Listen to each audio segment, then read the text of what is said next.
lot of people, unfortunately, believe they can run a business just by numbers. There's a whole side of running a business that has nothing to do with numbers, and it's called the human element or the people project. And I think intent data in future phases, after companies start using it in the different functional areas, it's all going to come back to people, because that's the key. We're learning that from COVID and everywhere. We've got to be able to get people's mindsets in the right area, using data to do that, but then tapping into the human element of the emotional side and the bonding side, using Maslow's hierarchy. How do they feel safe, secure, so that they can move up the range of needs and satisfy them and get to that actualization type of thing in their life, because that's what makes them feel content. Any last words on intent data, summary, anything anybody wants to mention?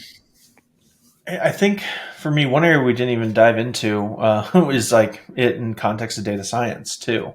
And kind of going back to that intelligence side of it and running by numbers. But there's a whole layer of intelligence that I think intent data will unlock. And we're seeing this with some of our customers where they'll put it into their data science models, and it's enabling them to really focus the business strategy on the right accounts at the right time.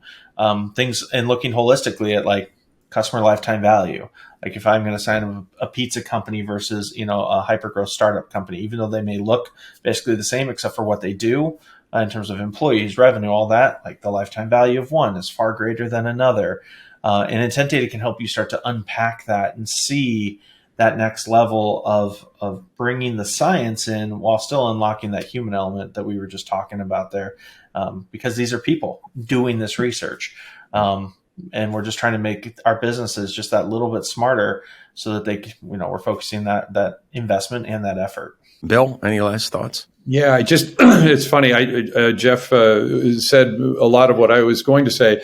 I think that's exactly right, that when you talked about Maslow's hierarchy of needs and bringing things to the human level, I think that's exactly intent data at its best does exactly that, because the word data can obscure the fact that these are people. What we're learning from intent data is what people want and when they want it, and when their interests have shifted.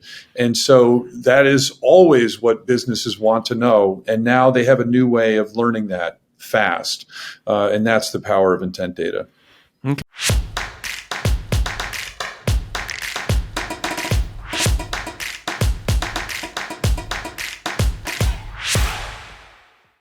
Hi, Ted Wolf here.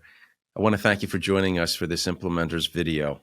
The Implementors podcast is presented by Guidewise, where we, along with our vetted member community, recognize that ideas are easy, but implementation is hard.